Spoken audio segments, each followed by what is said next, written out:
I'm Michael. DeVon, your mic's not working. Even when I get it. Your mutant power is to never be on cue.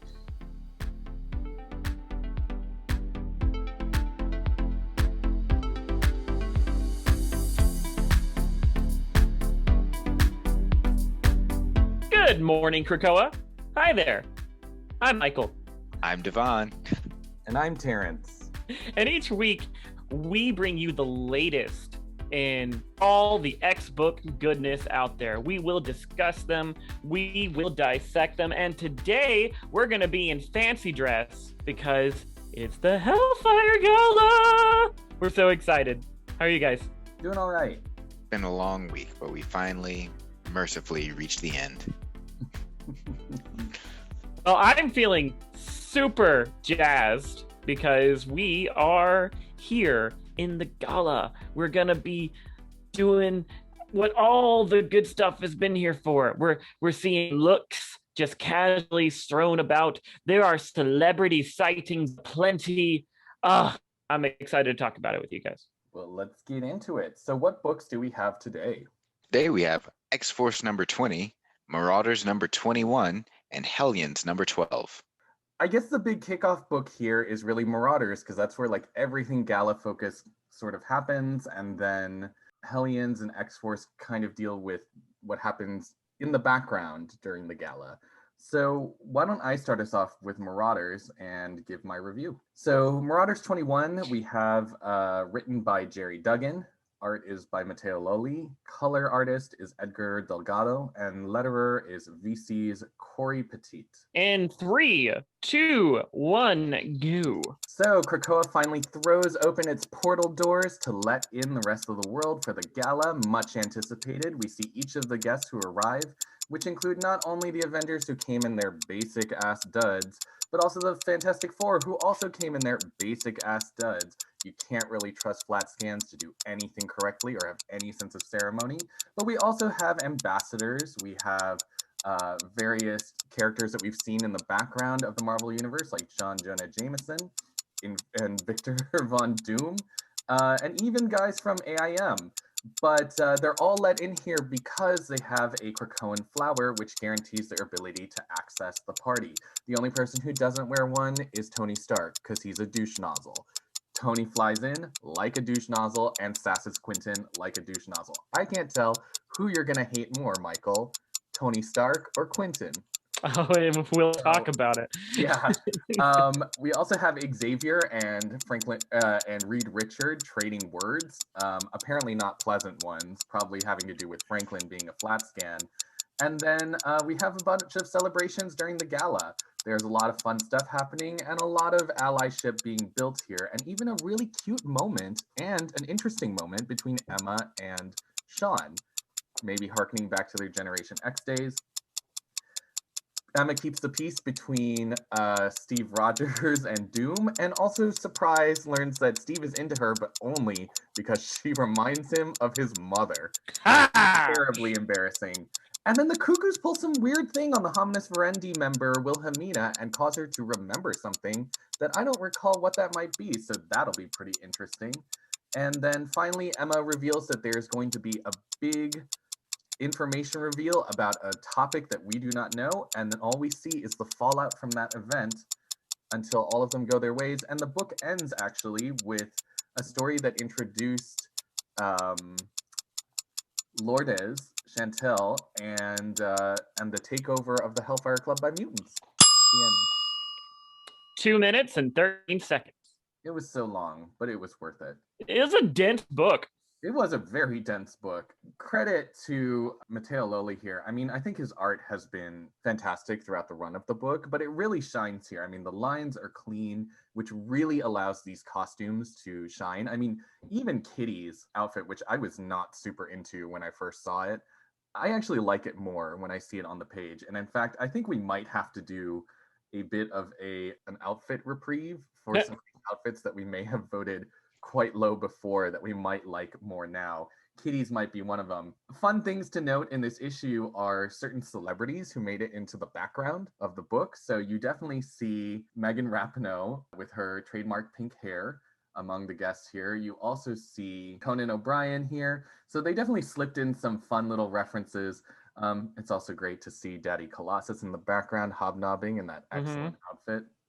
Also, in various states of undress, you'll see him in several different background pages, and sometimes he's got his hat on, sometimes he's just in his little shirt. The ambassadors here, of course, tried to pull some bullshit, but some of them were incredibly impressed by the things that the mutants had prepared on this island for the gala. This book is dense. It really contains a lot of interesting plot points that I think are about to come out of this storyline. You have whatever the ambassadors are looking to pull here. You also have what's going on with Franklin and Xavier in the future. You have whatever the Cuckoos have done to Wilhelmina in Hominis Verendi, and what that's going to mean. I suspect is probably that she's, I don't know, a mutant or something. And that's what I'm wondering. And they maybe like repressed her memory, or she has someone she cares about who's a mutant. You also have, I mean, I really love this moment between Emma and Sean. And actually, she says, thanks for coming. And he's like, I got both of your invitations. And I feel like one of those is obviously the invitation to the Hellfire Gala, but I think the other is to probably join the Marauders. I think so too. I'd actually be super stoked about. I want to see Emma and Sean on a team again. They have history. Well, he's in a future solicitation for Marauders, so. Well, there we go. So apparently he is going to take up the invitation because it seems like he was going to reject it. But yeah, I mean, it's a very interesting book, and whatever the mutants have revealed here that, according to Steve Rogers, solved one major problem but may have caused a bunch of others. I mean, maybe it really isn't a murder, because if we saw a murder happen like we suspected might occur here with the trial of Magneto coming out, that doesn't seem like that's what happened here. Well, let's not be too hasty. We have 2 other books covering this gala this week. But this is like the beginning of the gala and the end of the gala.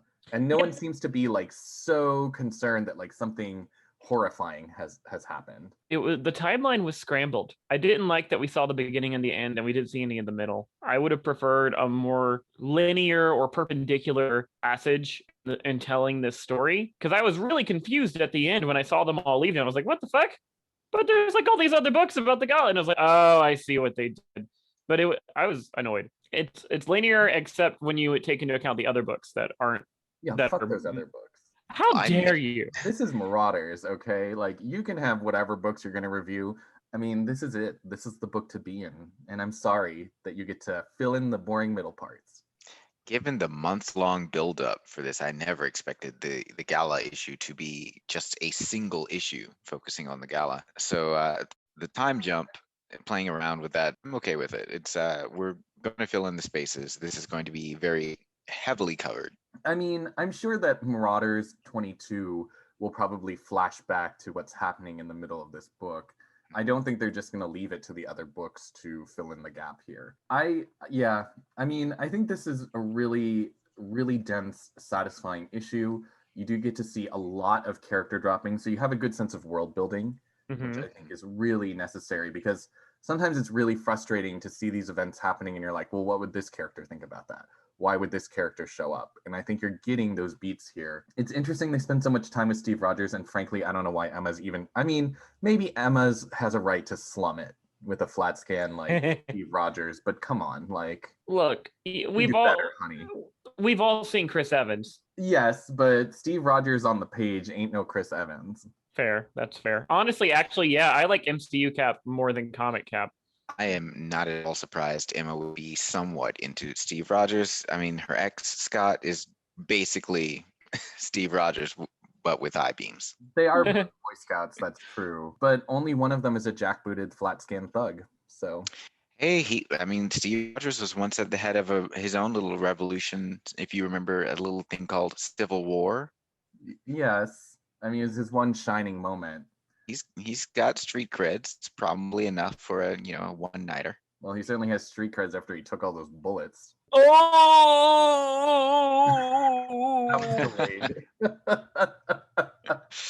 One of the plot points that comes here that was, I think, maybe the only one that I found a bit confounding was the one that had to do with the Shi'ar representative.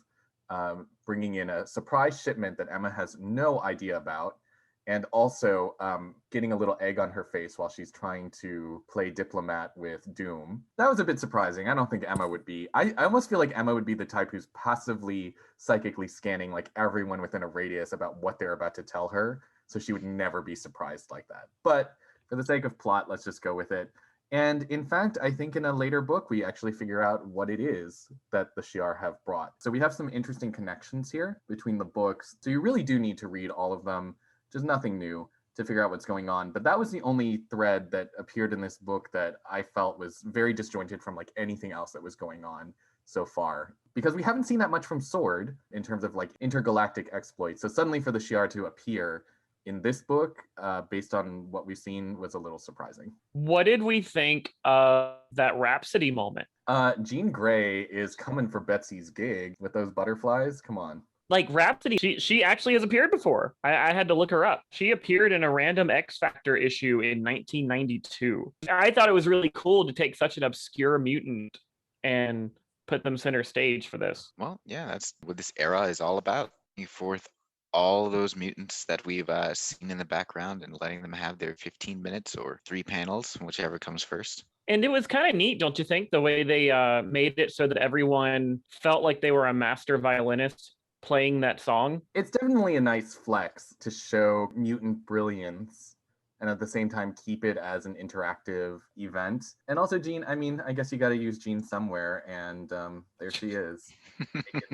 Fiery, which is nice and on theme, but butterflies, Betsy should be pretty pissed. She came wearing the same dress, in a manner of speaking. Right, Jean, this isn't even your book. What did we think of the exchange between Xavier and Reed Richards? I'm mad about it. Oh, I mean, we saw it coming. It's such a cock tease. Reed Richards to me has always been such a pill, and of course he comes to this party being a pill. To like say like, I'm gonna say this to your face and just put a squiggle. Yeah, I'm really annoyed about the squiggle. It like, I was reading this and I saw that it was a squiggle, and I just put my device down. I was like, I can't read you right now. I'm mad at you. Also, who the hell plays like, what is this? Craps? Yeah, they're playing craps. You've got this whole gala going on and they're like rolling dice in the corner. Come on, guys. I mean, did we expect Iceman to even use what little fabulosity he had on the actual gala? Apparently not. So you can't trust a baby queen to these kinds of things. It's true. Who's this AIM guy who seems to be so popular with everyone? I'm assuming there's just the one.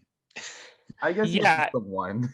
well, he actually appeared in a couple of issues with when Storm was going through her whole shenanigans. Yeah, he's the one who helped them break into the world. Yeah. Oh, right, that guy. So, you know, he gets to be on the island for a bit. Yeah. Let's call him Bob. Hey, I like it. Bob from AIM. AIM. We call it AIM. Whatever. Instant Messenger. Mm-hmm. Oh God, we also have Luke Cage, and I assume this schlubby looking dude is Danny. Yeah. Iron Fist. Yeah, dude, come on, show up. Like, show up to the party. Come on. In which panel are we? It's when Steve and Dr. Doom are eye fucking each other, and Emma has to step in, and Luke Cage says they're gonna throw hands, and then Danny says then we're about to see some elder abuse. Yeah. I'll give him a point for that one though. That's pretty clever. It's good jokes. Danny got jokes. At least this version of Danny does, and not that terrible Netflix show. We don't speak of that. Ah. Garbage. We never speak of that. 100% garbage. Mhm. Interesting that even Sebastian Shaw is doing a little bit of reconnaissance. I feel like every mutant who's there at the gala is probably tasked with keeping an eye or an ear or a psychic channel open about what's going on while they gather intel. Also something that comes up in a later book.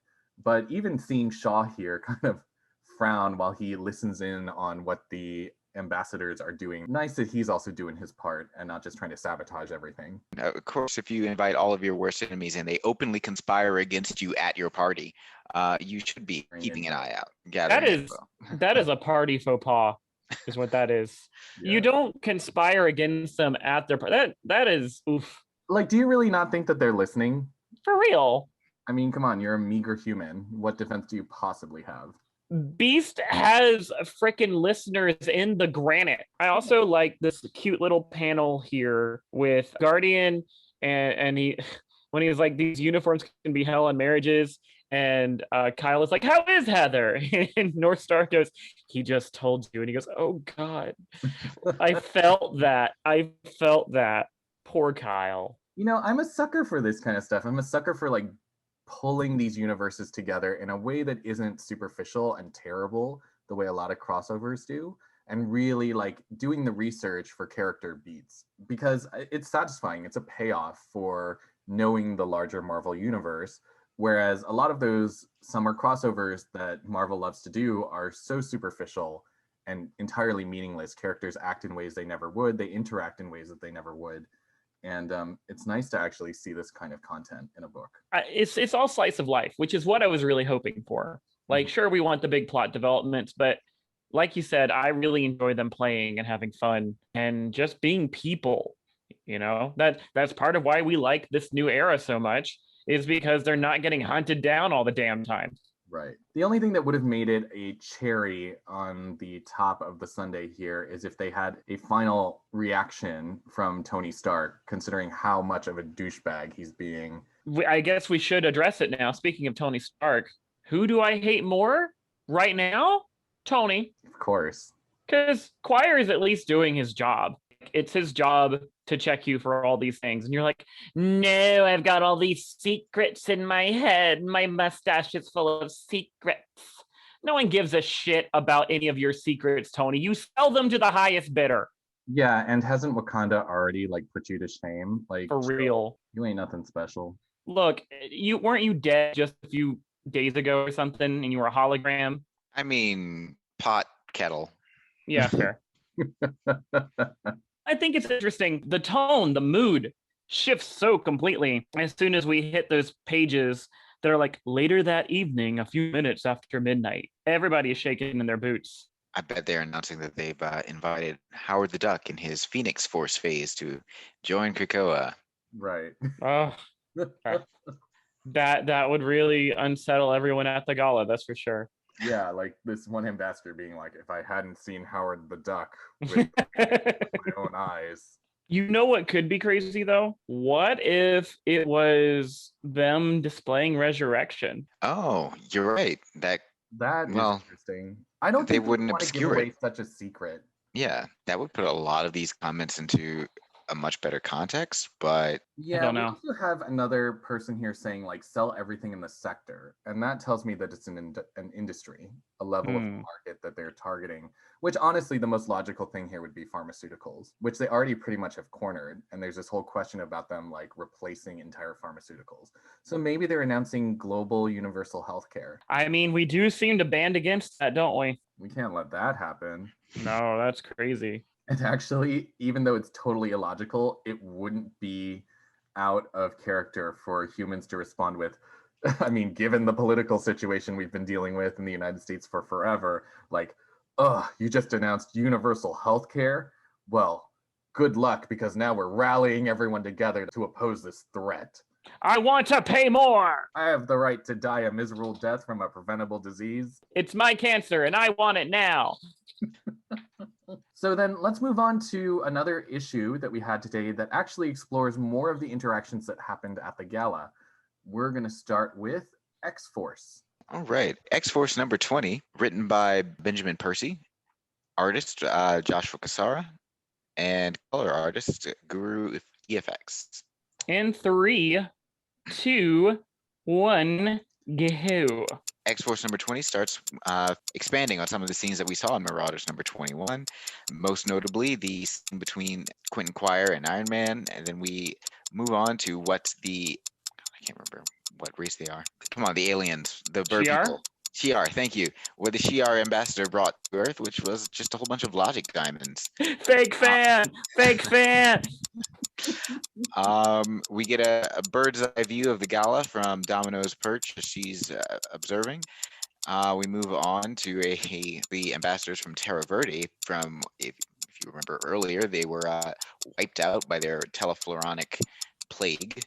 that Beast then manipulated somehow. Domino is questioning them because they are acting suspiciously, and Beast tells her to stand down because they are awaiting commands. We flash forward to Wolverine, who's on the shores guarding Krakoa's beaches or cliffs. We have a mysterious intruder and our party crasher in the form of Deadpool, of all people. And then, of course, Beast's plan to have these psychically controlled or teleflonically controlled ambassadors goes awry when they, I don't know, freak out and start completely turning into trees. And worse yet. The main thing that I took from this book was finally Beast is going to get his comeuppance. Well, no, before we get into that, I think we need to talk about something that's even more important here. Okay. And that is that indeed we get a great view of Beast's gigantic Beast package in his infant toddler uniform on the cover of this issue. Do we? I didn't even notice. You can't unsee it. It's like you shoved a codpiece into that jumper that he's wearing. Oh God. And I think that's the real story here. That's well now I have to go look. Hold please. I cannot unsee that. Like you couldn't just let it go. Like rarely am I saying that I don't want to see package on someone in a different time with a different Beast, maybe. Not with this Beast. He sucks. I don't know. They don't call him Beast because of his form. I mean, Brand's got to stick around. Well, sometimes stick around for some reason. But yeah, you know, I think the big reveal here was that Beast is really trying to use these telefloronics to spy on everyone. And this whole, I mean, do you want to call it a character assassination of Beast? Has been going on for so long that he's now just such a morally gray individual. And he's literally using these people who have been subjugated by their own plague to wiretap everyone at the party. And I'm glad that Emma was there to put a quick stop to that. Yeah, I wouldn't call it assassination so much as like mercury poisoning. It's just been a slow, gradual decline in the character. I mean, hell, when we read like old X-Men Legends books, right? And Beast is there, we're like, oh, look at it. It's fun Beast. He's not a complete tool bag. Yeah. Yeah, I still hold that somehow this is Dark Beast. I hope so. I really hope so. The disrespect that Beast levels at poor Sage, like she's just some girl in IT. That's the kind of love Sage has been getting. I mean, the interesting, okay, so serious talk. I mean, I think that there was some very good character work here with Sage. I mean, we really haven't been seeing her acting in a way that provides her with much in the way of characterization. So having her and Domino talk and, you know, even if she's griping about like, all I do is sit, I get paid to sit. My mutant power is to sit here and look at computers, right? But it's nice to get a little bit more dimension to her. Pretend it is the 80s and we have Emma Frost, the evil head bitch white queen herself. Now, fast forward to 2021 and Emma Frost is the moral voice. Well, that's, you know, it depends on how you define morality. And also, how much are you accepting the retcons that claim that Emma was always working for the good of mutants and she just didn't know what Shaw was all about? Butterrum begs to differ. I'm sure Matt Fraction would have written a very nice retcon that proves that Emma was just trying to save Butterrum. But it wasn't written, Blanche. It wasn't written. But you are, Emma. You are a horse killer.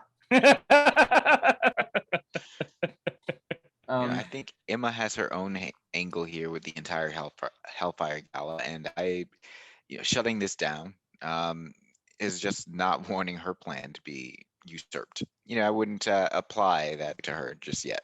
Yeah. Other things I liked here is, we did talk about how sad it is that Beast, at least from the way he is dressed, would never show up to a gala like this as one of the most sophisticated members among the X-Men. And we do see that he's able to hobnob a bit. I still can't forgive this outfit that he's wearing. And you see him, as we said, scarfing down those freaking appetizers like a goddamn animal. Like, where are your manners, Beast? What's happened to you? Literally, what has happened to you? This is not Hank McCoy. It can't be. I don't know who it is, but it is not Hank McCoy. Ooh, and let's talk about this because I fucking hated this Beast's argument page. This is like beating me over the head. Yeah, I know his argument is thin. It's insulting for me to have to read a page where you explain his argument, and it's still thin. Like, that's the point. Ugh. No, that's the point of it. You're supposed to be insulted. This is Beast insulting you. He's like, here, let me write it down for you. Yeah, and it's still basic as fuck, Beast. Like, whatever. Why'd you waste my time? That said, X-Force has not always been my favorite book because it's very gritty and just hack and slash. And I think that with the character work with Sage, I thought that was really fun. This book was a lot more fun than other examples of X-Force have been, including the sudden appearance of Deadpool.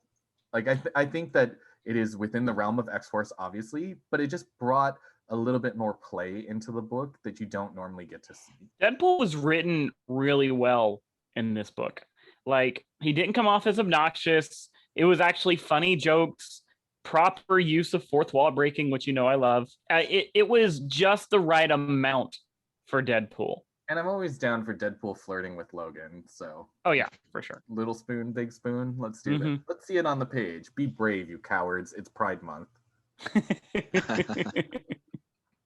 And I also love that Domino just lit his ass on fire to put him on pause.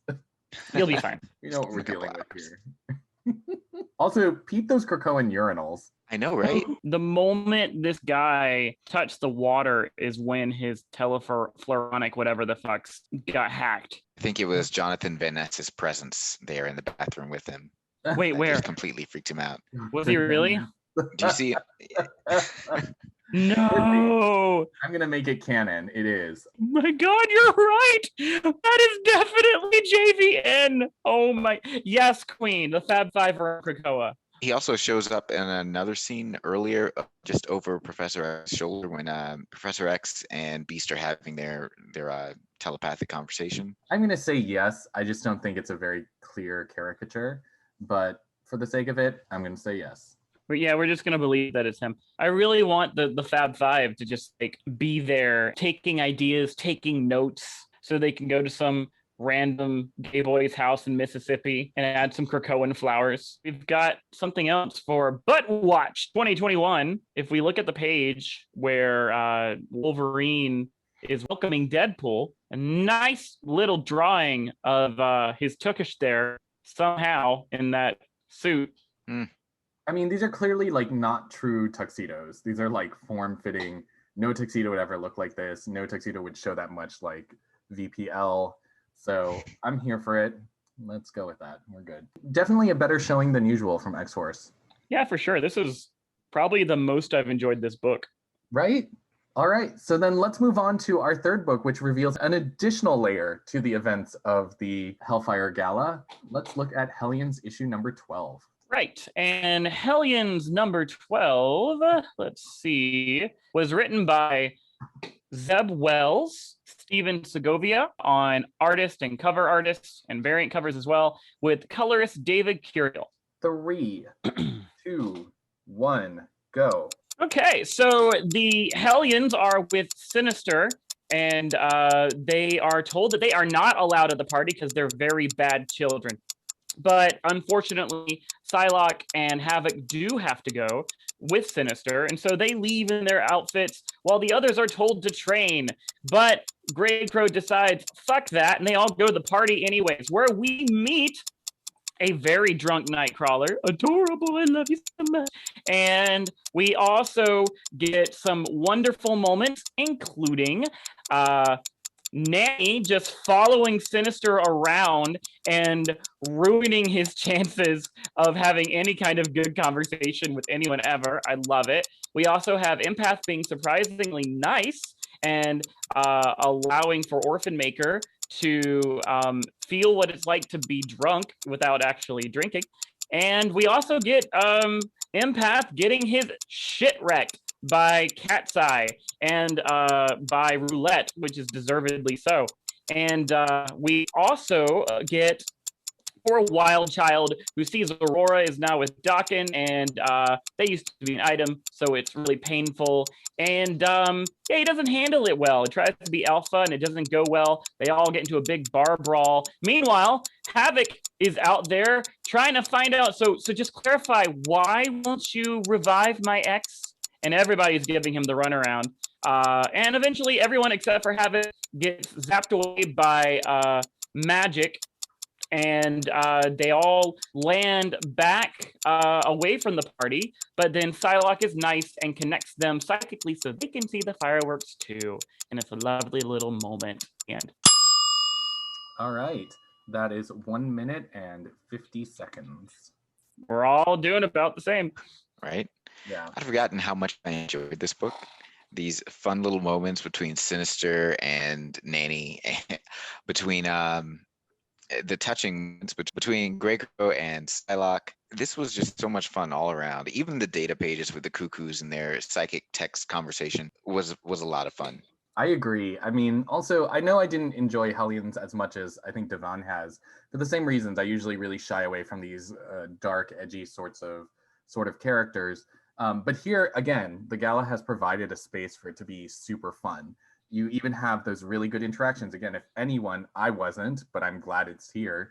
If anyone was asking, how are Aurora and Wild Child doing, because they may have read the era where the two of them were together, you actually get a payoff here. And it's nice to even have the exposition with the cuckoos to say, like, yeah, the reality here is just that she was not in a good place and she feels bad about it. He was in a good place.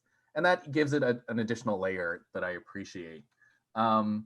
I hate myself for this because I still think, as the cuckoos point out, that Grey Crow is a mass child murderer, but I think he looks fucking fine. Specifically, I love his hair. And the cuckoos think the same thing too. I was like, oh, I feel seen. I guess they're trying to build something between him and Psylocke. They've been doing that for a few issues. So maybe I want to see that, but I just love that hair, girl. All the cuckoos have horrible taste in men. Can we all agree? Oh, for sure. Just generally, every single one of them. Cable is like the best they can do or are doing currently. I like Quentin Quire, but as a romantic partner, he's gotta suck. Oh, yeah. I mean, you're right. Now that I think about it, like, because Esme was into Magneto, not Magneto, Zorn, not Magneto, Zorn. We have Kid Cable and Quentin. It's not looking good for the cuckoos. Emma was right in New X-Men to tell them, like, embrace those feelings, girls. It all goes sour soon enough. Maybe they take after their mother in that regard. Oh, I they mean, for sure do. Definitely sounds that way. If you were raised by Emma Frost, you wouldn't really have a healthy romantic life either. Did anyone else feel like the cuckoos were sports announcers in their data pages? They're like, oh, he's got a lot of childhood trauma on that one. Absolutely. It felt a lot like Sinister Secrets. Yeah. But by the cuckoos. Mm-hmm. I would live for that. I just want that as like a mini series or something. Like random slice of life stuff is happening, and you just see the cuckoos acting like on-field reporters, and they're just talking to each other, but like reporters, reporting live from the scene. It's Mindy. Well, no, because that's our job. Oh, fair. we don't want them coming for our gig. Well, I mean, we kind of came for their gig first with the Burgundy show. You know how we mentioned costume reprieves. I'm going to say I still don't love it, but seeing it on the page, I did like Psylocke's dress a lot more than it actually looked in the design phase. It seems a little bit more elegant. I still don't like her hair. And I think if I looked at it full on, I still wouldn't like it. But that first splash page is pretty good. Still hate those strappy heels. Ugh, awful. But I would give a slightly higher grade than I did before. I'm sticking to all of my ratings because I'm not going to be fooled by a different angle. Years of grinder training has acclimated me to being able to imagine different angles from a single picture. That's true. Totally. That is a skill. That is a skill right there, because I still mess up with it. I hate it when I'm getting a picture of someone and I don't realize until after I've met them that they MySpace angled me. Yep. Maybe, DeVon, that's your secondary mutant power. Your first is to not ever get on your cues on time, but your second is to be able to see all angles of a photo. Shade First rattle. of all, I hit my cue today. It was not my fault that I accidentally muted my mic. I mean, circumstances just came together to make you miss your. It'll be like it's like your domino. You just have circumstances that come together to prevent you from. You're a reality warper, man. That's great. What a Wonderful. great power. Always to his advantage. That's my superpower. Permanent unluckiness.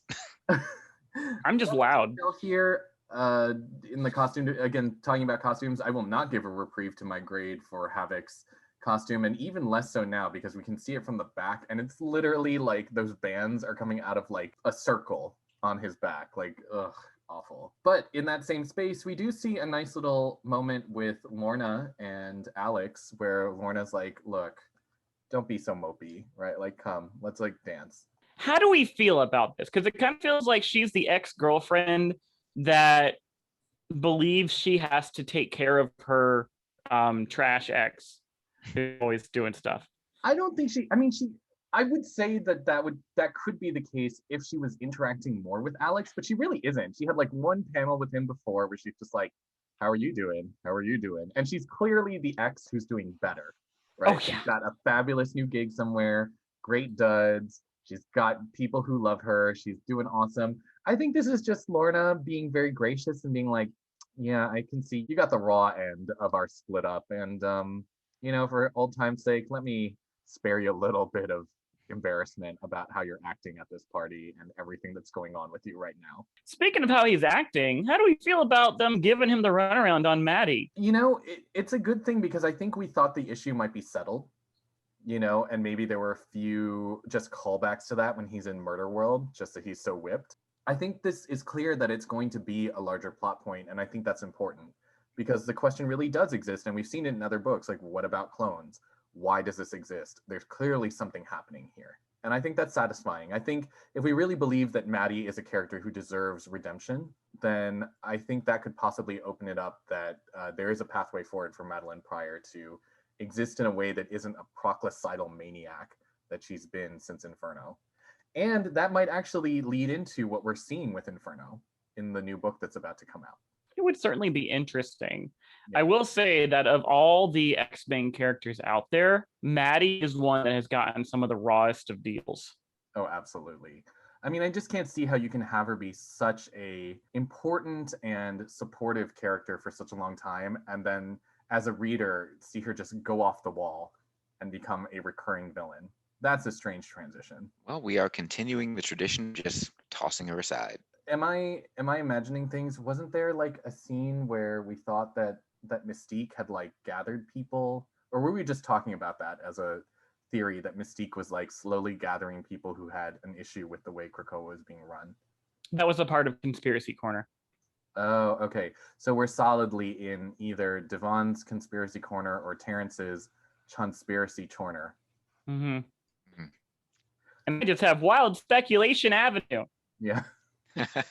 Oh, I do want to bring up that Sinister and Exodus do encounter each other, and they are comparing capes, and they both feel like they're both the best. And the whole time I'm looking at them, and I'm just like, baby, you both failed the assignment. I mean, have you ever watched the Legends panel? And there was like with Beyonce where she's like, I hate to break up this little party. However, if I wanted to hear lessers arguing over who's the greatest lesser, I would have a phone conference with Latoya and Latavia. Like, it's true. I'm like, neither of y'all look that good, honey. Like, chill. Speaking of disappointing outfits, you go to page 16, you can clearly see Monarch is not showing up in grayscale. No. Oh. Okay, but you also see Sunfire without his mask, and I want to believe here that this is just a coloring error. Or that Sunfire's an anti-masker, and that really sounds right to me. Nah. I'm just hoping it's a miscommunication between artists. You know what happened with Sunfire? They put him in the same panel as Pyro, and they really needed to tell him apart because Pyro's got the face tattoo, and they both have these flame decals. So yeah, on the side of their face. Yeah, I was gonna say neither have them on the side of their face. I think this is the only. I'm breaking my rule, and this is the only ranking that I will be changing. No, it could be an error. It's not. I'm sorry. They just didn't sure? color it in. I mean, you've been wrong before. Wow. Well, let's wait until Excalibur. Right. He'll show up there. If I'm wrong, which I doubt I will be, then I'll own up to it. But speaking of drunk Nightcrawler, it warms my heart that of all the council members, he is so freaking friendly and lovely with the Hellions. He's not just like, oh my God, I love everybody. He's like, Hellions, I specifically wanted to talk to you, and I'm drunk, so I'm gonna do it.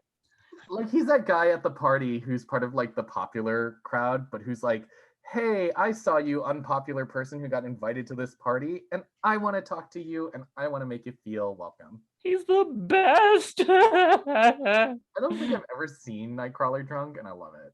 He's the best. Ugh, just so good, so sweet. And we know, I keep bringing up future solicitations, but it's hard not to. The next Way of X issue shows Kurt on the cover being hungover. That's so right. So it is great. So Kurt gets to have a night of fun. Mm-hmm. And another thing I want to bring up, I saw this on X Twitter, actually, and it was fantastic. When they have Magic get rid of the Hellions, she totally pulls an Elektra. She's like, wait, right. Hydrate. Right, she's about to read them for Phil. Mm-hmm. It's so good. I do like that they got to experience that moment of wonder as well, like all of them with the fireworks. Everyone was quite impressed, even Psylocke. And that was a really sweet moment for Psylocke because it was a moment for her with her team. She's like, here, let me do this nice thing for you, boys. And they feel inspired. So let's talk about this last page then, because this actually was very confusing to me. I don't recall which version of Sinister this is supposed to be, but clearly this is not the Sinister we had just seen because he has these lobotomy scars and other things. Am I forgetting who this is supposed to reference? If you remember, this is the Sinister that was left in Otherworld. I figured. Yeah, because look at the cape, the feather cape that he was wearing back then. So he's back, and now we have two of them running around. Yay! Pretty sure he's under the influence somehow of his counterpart in Narako. Yes. And it makes sense for that plot point to circle back. I really enjoyed this book. It was the exact amount of slice of life mixed with comic bookery that I have been craving. Yeah, there's a really good character dynamic here between the cast. So I'm still not a huge fan of Nanny and Orphan Maker. I just don't really get them. But I do think that everyone has played off of quite well in this book. I think, again, I'm looking for things that are a little bit more fun. I'm not looking for things that are dreadfully serious in the books, except where actually impactful. I was into it. It's a good issue. They've kind of addressed it, but it is something to mention. We give Grey Crow crap, and rightfully so, for his role as a marauder, or an original marauder, and all the mass murdering that he's done. But Orphan Maker was called Orphan Maker because he was introduced as a character that murdered parents so that Nanny could then take the children and raise them as her servants. Yeah, see, that's part of why I'm not like loving a lot of these characters. Like Empath, same thing, right? Mm-hmm. He's a total sociopath. Wild Child, Psylocke, I get it, and Havoc, right? They're just kind of shuffled in here with the rest of them, but it's really hard for me to get over the attempts to redeem these characters given their histories.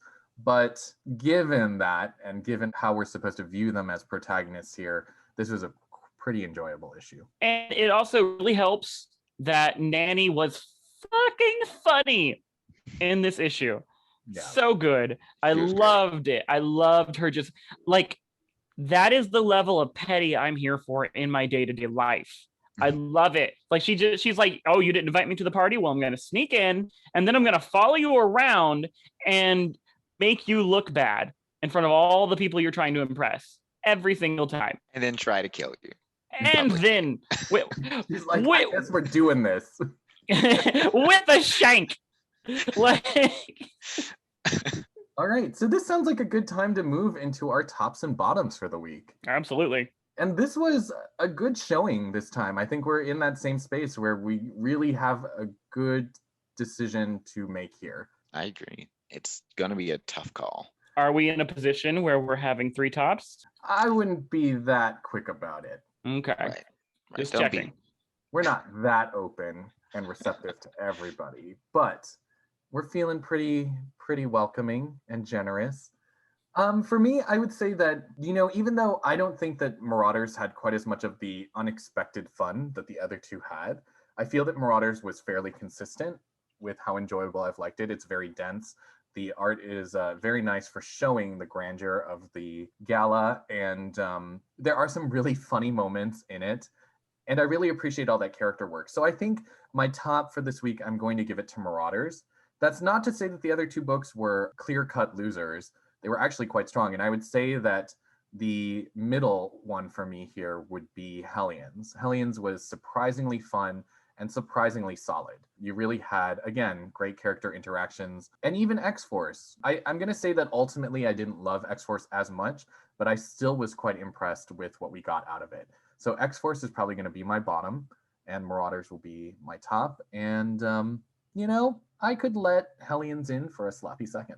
Well, I always love Hellions. So it's between Hellions and Marauders. It's a very tough choice, but the Hellions has always been fun. I don't care what you say. I love Sassy Sinister. And even Nanny and Orphan Maker, characters that I thought were going to be serious drags on this book, are really shining. I didn't expect Wild Child to be so articulate. I thought he was just going to be a fairly bestial character who just moaned and grunted. But having actual character, I had no idea about his past relationship with Aurora. So that's definitely something that I'm going to have to go back and read myself. So I'm going to give Hellions my top. Nice. Marauders, because it's such a close second. It is the gala. It is so many good Emma moments. It's definitely in the middle there, tied for second. And X4 is going to have to be the bottom for me, even though it was incredibly enjoyable. Even more great Emma moments. Actually, I think the best of this week still ranks behind the fun of Hellions and Marauders. I'm right there with you, DeVon. Hellions is my top spot. And I don't always like Hellions. Like sometimes it's fun, but like we've said a lot of times, sometimes I get weary of these too serious books. But Hellions has been a lot of fun, especially for this issue. They've got my top spot, but I am going to have to differ from you all. And Marauders is getting my bottom spot. And that is because it offended me. How very dare you give me the tease of Xavier Reed Richards has something to say to you, and then give me a squiggle. Unacceptable. For that alone, for that slight alone, you are the bottom this week. I mean, I'd buy that if I ever cared a lick about Reed Richard, and he is not the focus of any book I am ever going to read. It's not about him. I'm more concerned about like Franklin and stuff. I want to know about that storyline, which I still think is in development. I mean, I think it's probably the textbook definition of prejudice if I say that I don't give a shit about Franklin because he ain't a mutant right now. He can come back when he is a mutant, and then we'll see how things are. Wow. Mm-hmm. Wow. Mm-hmm. Wow. Yeah. All those victims of M-Day, huh? Yeah. Yeah. Don't even bother with the Crucible. No, we can throw Franklin into the Crucible if you want. I'd pay to see that. Wow. I mean, technically it might work. But in all seriousness, X-Force was just a lot of fun. It was really enjoyable. And normally it's always my go-to bottom.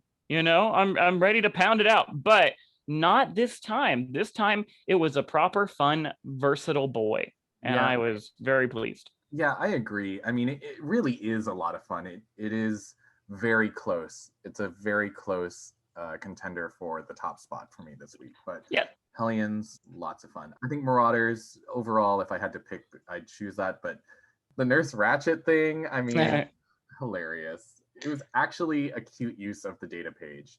All right. So what do we have coming up next week to continue the gala? We have X-Men number 21, Excalibur number 21, and Children of the Atom number 4. Which probably is going to take place 7 months before the gala. Yeah. It's not. I've already checked with other solicitations and stuff. It's one of the few X books that's not a part of the gala at all. Yay! You can't sit with us. Sorry, kiddos. Go back to the kids' table. Yeah, Stepchildren of the Atom is becoming my least favorite of this entire run. Less than Wolverine? Yeah, less than Wolverine. Wow. Wolverine. Even Wolverine has the benefit, at least for its upcoming issue, of carrying on one of the storylines that we just read here. So, Agreed. I mean, that'll boost it a little bit. How the mighty have fallen. But always remember that if you disagree with us or if you have something you want us to bring up, you can always email us at goodmorningkrakoa@gmail.com. And we even have our shiny new Twitter account. Absolutely. You can tweet us at gmorningkrakoa on Twitter, and we will be happy to interact with you. We're so tiny and so fledgling. We just need love. We need friends. We need followers. We need people to be like, hey, I like what you're putting down. Lay it on me. Also, don't forget to like, comment, subscribe, and share all of this goodness that is this episode. We're back to a normal episode, folks. It's not giant size anymore. You can fit this neatly in your pocket, and then you can go about your day and listen to us on your lunch break and not feel like it's so heavy and arduous, but you just can't stop because we're just so wonderful. I know, it was hard. It was hard to split us into segments, but we're here. You don't have to do that anymore. The gala is here. You're prepared. You're ready. You're prepped. You're gaping. Well, you might have to if you listen to that entire outro, but otherwise. Let's see how much of that ends up on the cutting room floor. Yeah, I know. I'm just giving you lots of material to work with, you know. You know, a beast level amount of material. Oh, how dare thee. How very dare you. But with all that said, good morning, Krakoa, and good night.